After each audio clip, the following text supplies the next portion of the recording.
Hello, hello, hello, and welcome to Unique Leaders Podcast. And today I am so blessed to have my dear friend Wendy Howell join me, and we are going to talk about all things girls.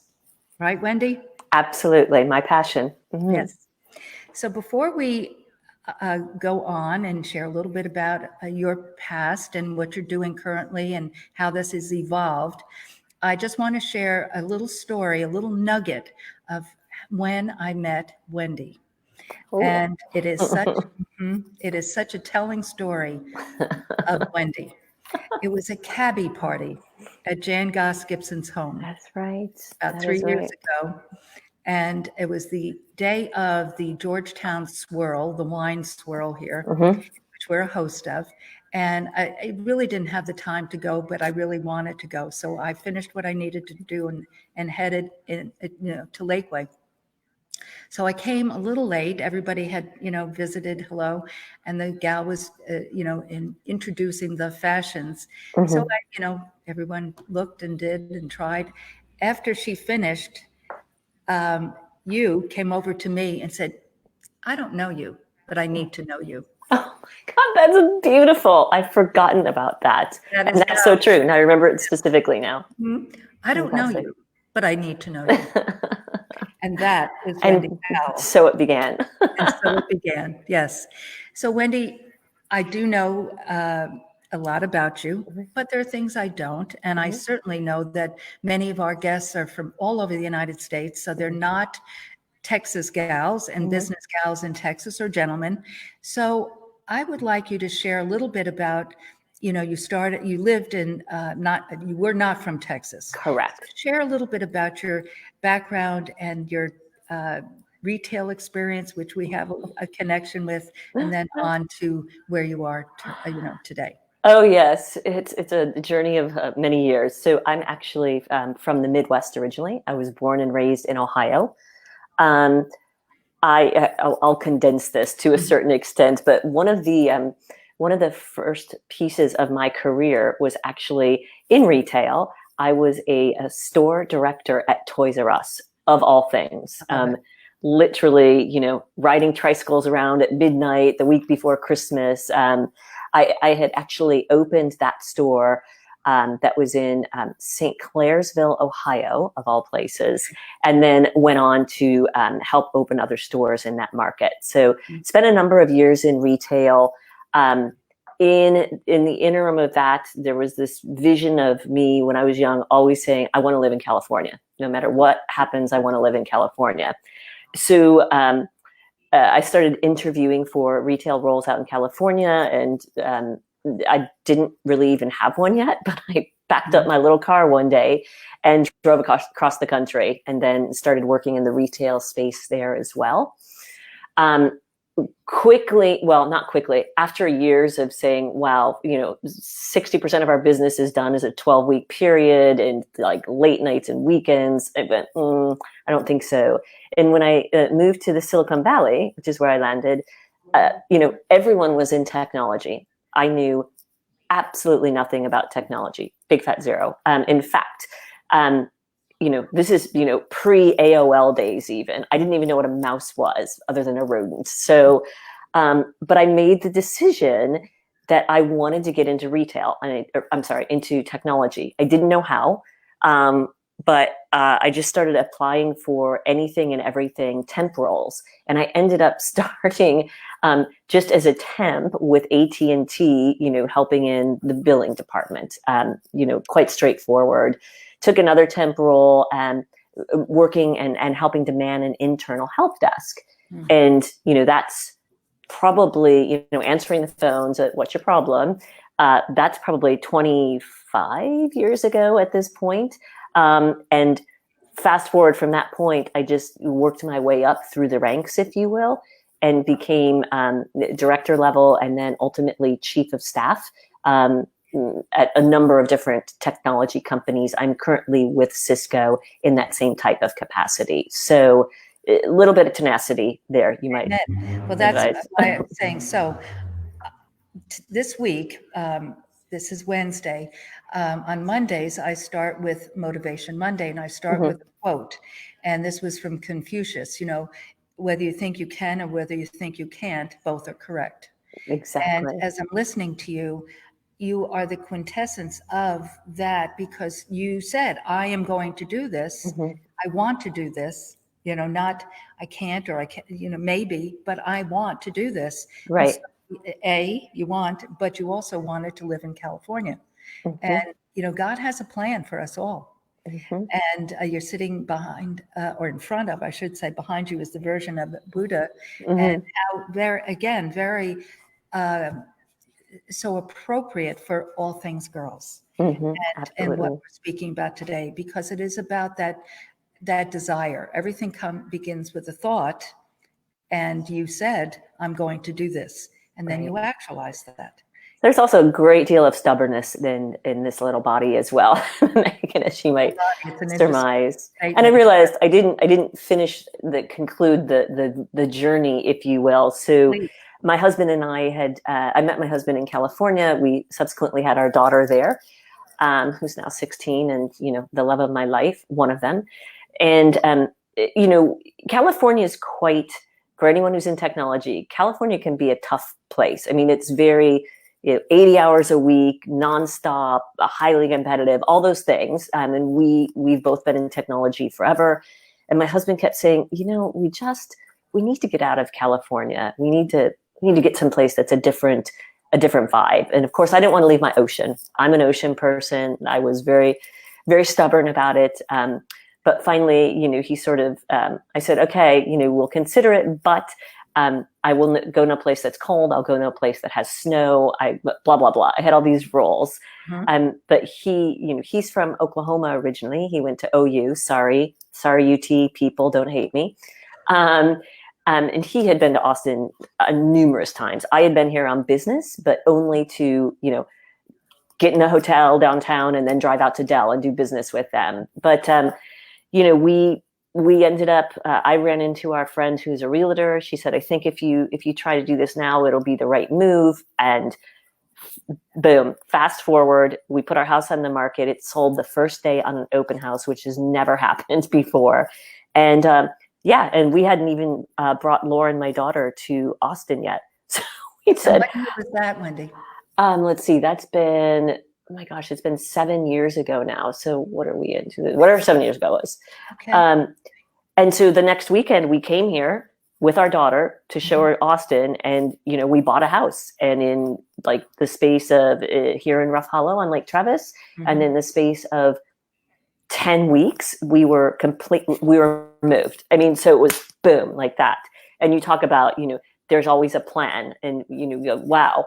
And my husband's favorite thing to say is, I told you so. And I gave him full permission to do so, because I just never saw us here. And I have never been happier in my life, both of us, since we've come to this place. I adore Austin. I adore the people here, the sense of community, and the sense of, it's so different in my view than the Silicon Valley. It is not, how can I compete with you? It's, how can we partner? How can we do better things together? How can I help you? And that's so refreshing, coming from quite a different environment. I moved to Texas from New York, as you know, in '87. Indeed. For a job, but not in technology, but moved to Fort Worth. And I lived in Fort Worth for 17 years, and then I moved here in 2004. And I totally agree that it has such a different, not only heart, but personality, and Yes. the essence is very, very different. What do you think that is, having grown up in sort of the East Coast, Ohio, and then California for a period of time? What do you think that is all about? Well, it's interesting, because part of me says there's just a different, if for example, everyone here that you meet, young, old, whatever, yes, ma'am, no, ma'am. I mean, so I think there's a Southern mentality potentially. What I also think is, now we, maybe not 10, 20, 30 years ago. But now there's such a microcosm of people because of all of the influx of people into Austin. Now I'm ready to close the door. We don't want anyone else. We've got a good size now. But so you have all these, now you get a different culture and all coming together. And I truly think it starts with the people that are from here originally being just open and welcoming. And the whole, there's such a focus on how can I help? How can I give back? What can I do? And so I think that's an innate part of, almost all the people that live here. And that makes a big difference to me. I couldn't agree more. I live in Georgetown, which is 20 miles north of Austin. Beautiful. But today it's a bedroom community of Austin. It wasn't back in 2004. Right. People in that time said, "Oh, I go to Austin for my XYZ."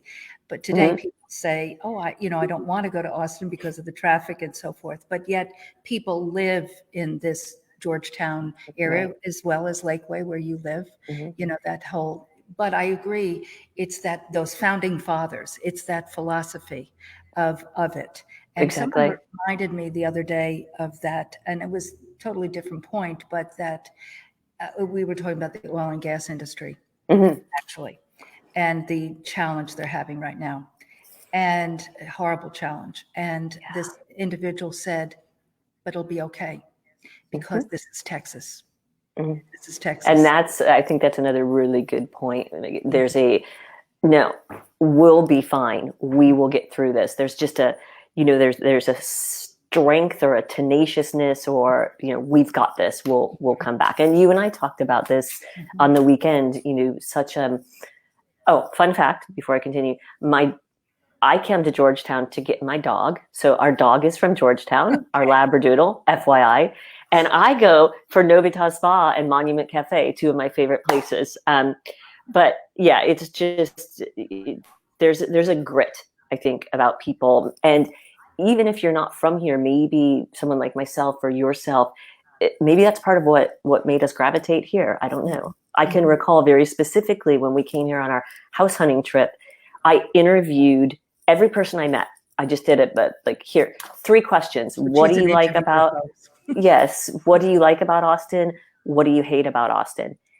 Every single person, probably 99.99% of the people said, what do I like? The people. That was the consistent answer over and over and over again. And the pretty consistent answer about what do I hate was the traffic, which made me laugh because I came from the Silicon Valley where it's completely insane. But and a New Yorker, it's like exactly. Yeah. So now, when you and Doug and Lauren moved to Austin 7 years ago, did you come with Cisco Systems? Yes, actually, I was working with Cisco at the time as well. It wasn't. I didn't move for that reason. Obviously, we moved for personal reasons, but I was lucky enough with Cisco. I mean, this is what we do. Part of what we do is WebEx, and we're supporting what's going on in the world right now. But we're set up to be quite remote. We have loads and loads of people across the globe who work remotely also, and in offices. So yeah, I did come with Cisco.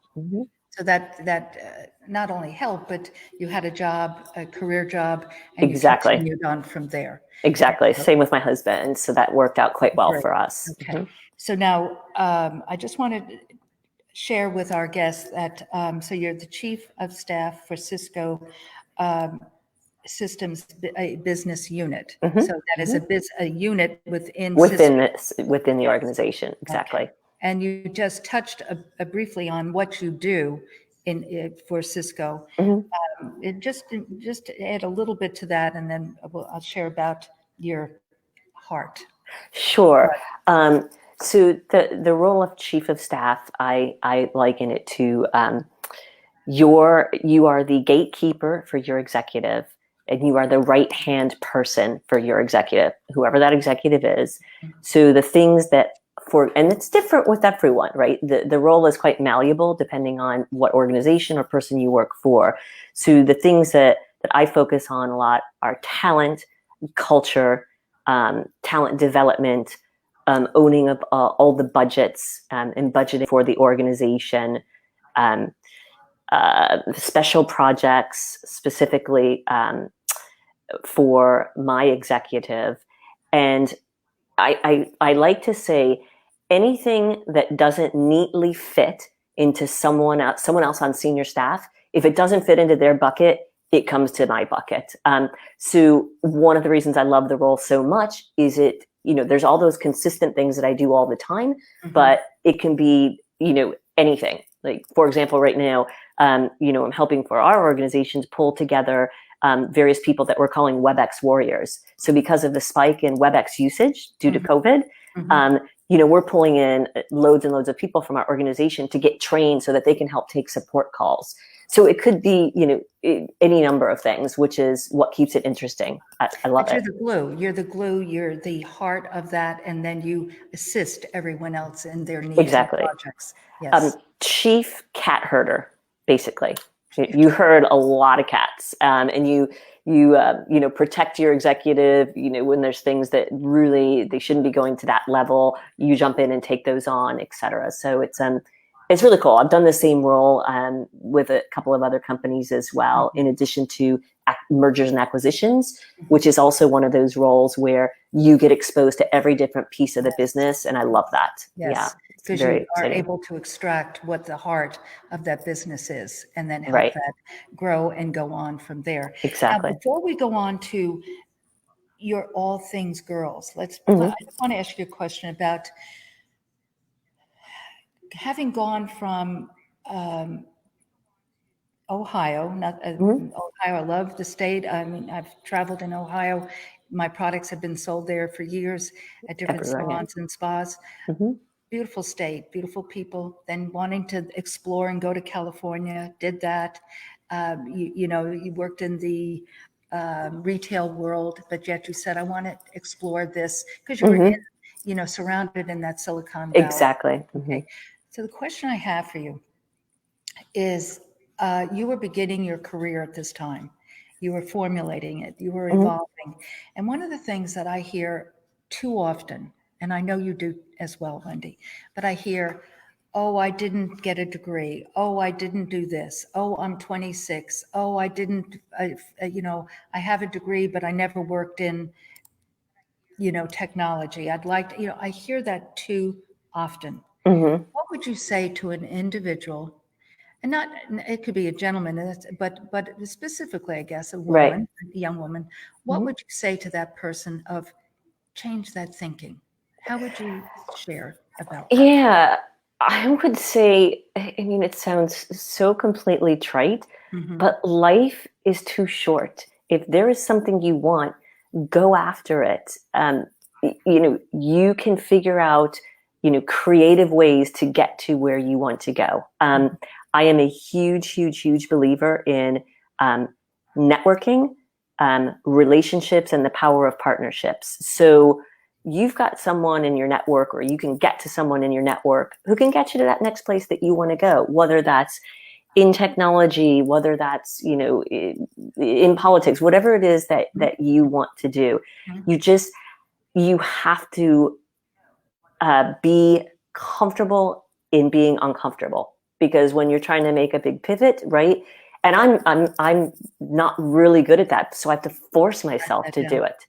I have to completely force myself to do it. But you get to me. I mean, I walk into technology company, I didn't even really. I'm like, how do you do but you this? knew how to answer a phone. Right, exactly. Yes. So it's just sort of, it's that story of tenacity, and that story of just go for it. And put on your Nikes and just do it. That's always been my thing. Step, answer that phone, do whatever, learn from the experience, go from there, build. And not being afraid, quite frankly, another thing I think that for me that's worked in my personal career is not being afraid to start at the bottom.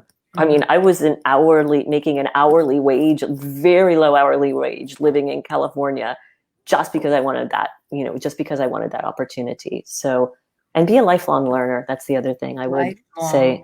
Learner. Never stop. Never.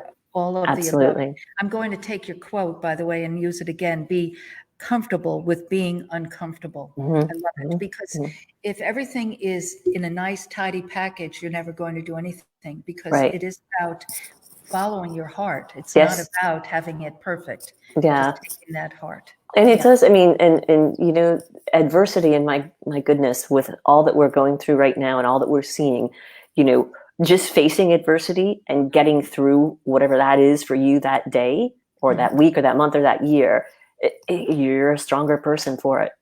I mean, absolutely. yeah, Nothing absolutely. in my personal experience, I've had many pandemics and many tsunamis, and from Hmm. those experiences has where the growth has happened. Hmm. The depth of learning has happened Exactly. during those times. But you have to Absolutely. take the time, though, to go within. Hmm. So you're Hmm. sitting behind a version of a Buddha. Talk about going within. Talk about that, how that component of going within and listening to that inner voice um, play into Yeah. your decisions. And Um, not, and maybe not, but just, Maybe not, right? I'll tell you an interesting little twist in my career. And I had been working at Symantec, another tech company, for almost 10 years. I had a global role. I was working in mergers and acquisitions. I was traveling like crazy all over the world. And Lauren was quite young. mhm. And after, you know, almost 10 years of 70+% travel, I just said, no, I need to stop. I need a break. And I wasn't probably, you know, I wasn't probably my best self, you know, just being stressed. And my husband and I, you know, both talk about having gone through similar, not being our best selves in that particular environment. And so I said, I am going to take a break. I'm going to take a little sabbatical. And I took about a year and a half off. Mm. I drove Lauren to school every day. I picked her up every day. I did all her homework with her. And during that time, I also said, I'm going to go take yoga teacher training. So, and I'm not a person who had always been capable of, you know, going within and really thinking inside myself. But, you know, and I'm a power yoga person, so it's all about the workout. But we studied a lot of different things, a lot of different religions, and some Buddhism, and just, you know, a lot about, you know, how do you think more inside? How do you calm yourself? So that was a really useful experience for me. And in our world, in technology, I don't care what industry you're in, it's a go, go, go, go, go world. Mhm. So, and I'm 100% guilty of that. 100% guilty of that, Megan. We just talked about the inability I have to say no to things. So just taking the time, you know, when I wake up in the morning, oftentimes I sit there. I don't sit there. I lie there for a few minutes and I try and get myself to go, wow, no matter what's going on, you have a healthy daughter, you have a healthy husband, you have a beautiful home, you have the most amazing group of friends. You know, life is good. And when I get going too fast and I get really stressed out at work or something like that, I have to really force myself to come back to that. And my husband and I, we always say we can't be crazy on the same day. That's sort of our thing. So if he's really down about something, then I have to be the strong one, and it's vice versa. If I'm really just, then he has to be the strong one. And I That's a said, great we partnership. can't do it on the same day. That's all No, there is to it. that's the caveat. That's a great Exactly. partnership that you are Yeah, bolstering each up. And in any partnership, you know, a exactly. good partnership is that you can't be crazy on the same day and that you have to Exactly. pay attention to that other person and what is Right. going on with that person. Right. So that's a fun fact that Miss Wendy took yoga training. So Fun fact. And then, fun yeah. fact, yes.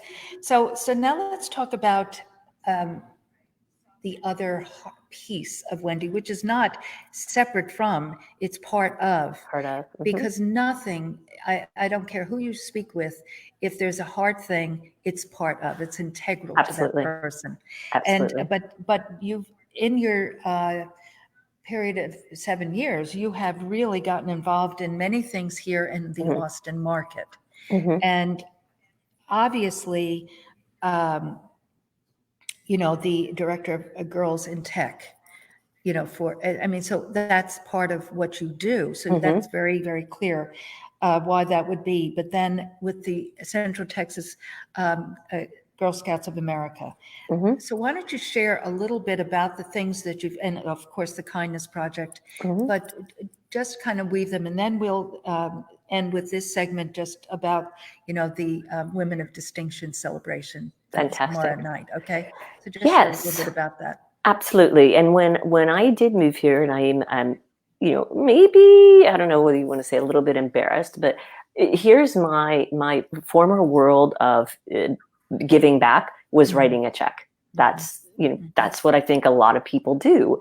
And we get here, and as soon as I landed, I'm like, okay, I want to start networking. I want to get to know people, and I would do trade shows or just networking events, and I just started seeing this theme. I'm like, everyone here is doing something in the world of nonprofit. I mean, it's such an innate part of us as being Austin people.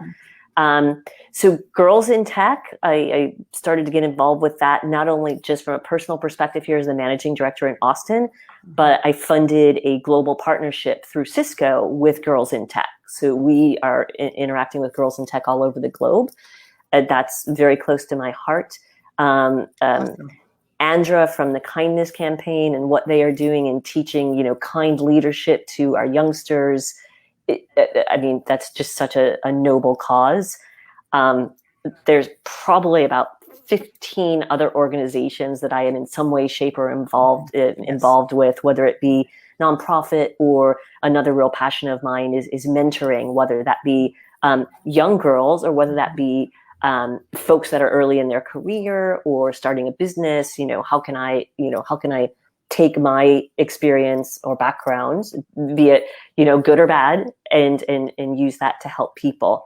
And then I'm trying to even recall, how did I get involved in Girl Scouts of Central Texas? It's been 4 years now. Someone invited me to be on the Women of Distinction Planning Committee, which I was. So I guess that was 3 years ago. And I went to the first Women of Distinction luncheon with Cisco. I bought a table for Cisco. My dear friend Jan Ryan actually was at the table with me that year. And we had the opportunity to sit next to two sisters, both of which are within an organization inside Girl Scouts called Lady Cans. And they are a global robotics championship. And both those young ladies were going to be speaking on stage in front of 500 people at that luncheon. And one of the gals was really nervous, and she was sitting next to me, and I just sort of chatted with her, and I'm like, you're going to do great. You're going to do fine. Fast forward, they did fabulously up on the stage, and I have since fallen in love with them. I've adopted both of them. Their mother works for Girl Scouts and is amazing. And I just saw that's just that one little facet of what they were doing for these two sisters, and learning how to run a business within Girl Scouts. I was just amazed. And then the more I got to know folks on the committee, immediately I was recruited to be the co-chair last year, and this year the chair with my friend Sarah Santalaquido, your friend, who's the co-chair. It's an amazing organization that is doing so much around the globe, but right here in Central Texas. It's just really special. People think of Girl Scouts as Girl Scout cookies, but my mother, and this goes back many years ago, my mother was way before her time in so many ways. She married at over 30. She had Me too. 4 children. Oh. She had 4 children. Yeah, right. But well over 30. From 32, let's say, to early 40s. And but she was a writer, and she marched against Shoreham Nuclear Power Plant. Wow. One of her articles was in Newsday on a Long Island paper. But she was a staunch believer in the Girl Scouts. And she was my sister, who's my oldest. I have one sister, but she's older than I. So she's 8 years older. And she went to Girl Scout camp. And my mother was her Girl Scout leader. And I was like, I want to do that too. So, many years later, then she again was my brownie and then Girl Scout leader. And so, I guess the essence of that, I never really got involved with the Girl Scouts, but knowing how it was so meaningful to her. And There's then I your met passion. Pam, who's the director, Fantastic. a fantastic woman. And I just said, I mean, I don't have a lot of time, but you certainly don't. But, but with a retail business-ish, it's more difficult to get out and about. But I have peripherally gotten involved, and it is an amazing group. Amazing what you ladies do. Well, the story I like to tell when we're talking about the committee, when I introduced myself, I said, here's my story. Here's my thing with Girl Scouts. So I was a Girl Scout for a hot minute. My mom was our cookie coordinator and former leader, right, for the county. So the first time I went to camp, I went, no, thank you very much. No latrines. No, I was just not. I'm not a camper, right? So I said no. So I was a Girl Scout. I call it for a hot minute, but I do everything I possibly can to support the organization now because it's such amazing work that we're doing. Yes, great heart. Yeah. So now you and I both truly love and admire and follow Sharon Lechter. Think and Grow Rich for Women, and a 3 Feet from Gold with Greg Reed. And in that book, and as a matter of fact, I should say, and also Outwitting the Devil, which she's doing right now with our sister, Lisa Copeland. And it was today, and I had so many things going on that I went on several times and just could not stay, so I'll watch the replay. But in 3 Feet from Gold, and we're talking about heart, we're talking about starting, we're talking about continuing, never losing your dream, continuing with that. And in the 3 Feet from Gold, Sharon has her success formula. Now, she speaks about that in other venues and vehicles, but in 3 Feet from Gold, specifically, that success formula is your passion plus times your talent. I think it's plus or times, but passion plus talent times association. And you mentioned that earlier when you spoke about getting out and networking. But I'm going to ask you, my friend, what would you say your passion and your talents are? So I'm not passionate about anything. That's quite clear. Just kidding.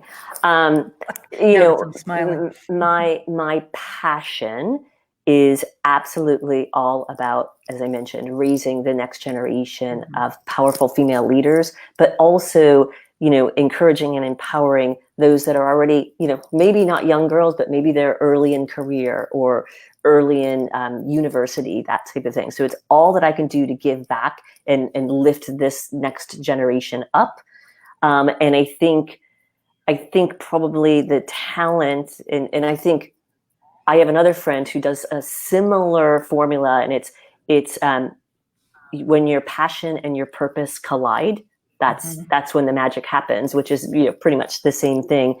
And I think I think that my talents are around networking, really bringing people up, knowing we do a thing at Cisco that's what are your team's strengths, and mine are a creator and a connector.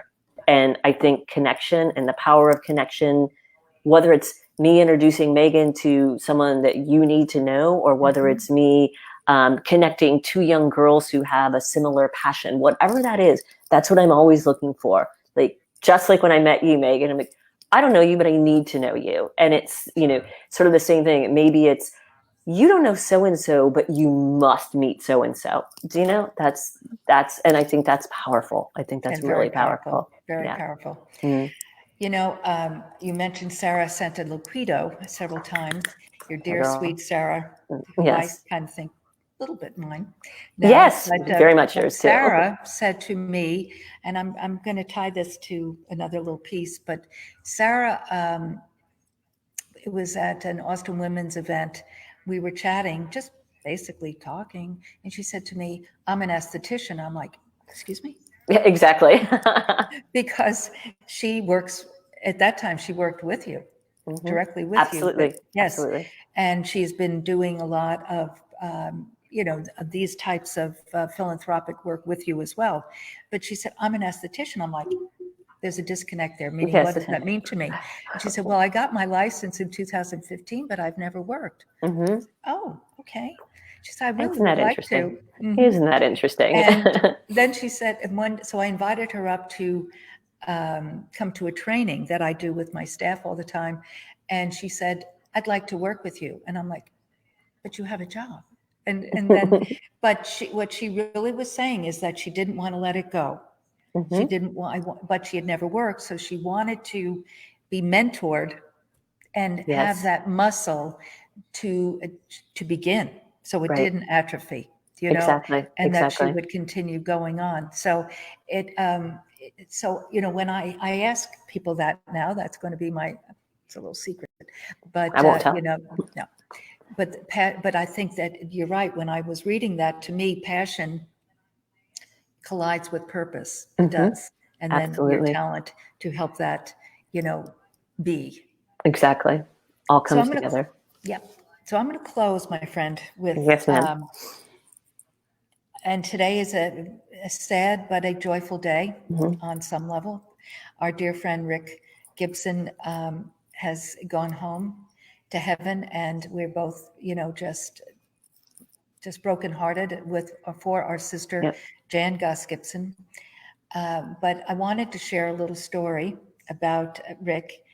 But I said to Wendy before we began, I saw this quote this morning, but I was preparing for this podcast for you and creating my notes and thinking through. And this quote is, she's a dreamer, a doer, a thinker. She sees possibilities everywhere. And you embody that, Wendy. Oh, I love that. I'm going to steal that quote. Thank you. That's beautiful. But back to my dear friend, Rick Gibson. This is a little shiny here, but my book, Hope and Possibilities, Just Over the Horizon, and Jan was helping me edit it. And then when we were finished, she said, Rick, he can get this on Amazon. Excuse me? And so, but because he is such a genius in what he does and did for everyone, not just me, with that technology genius brain of his.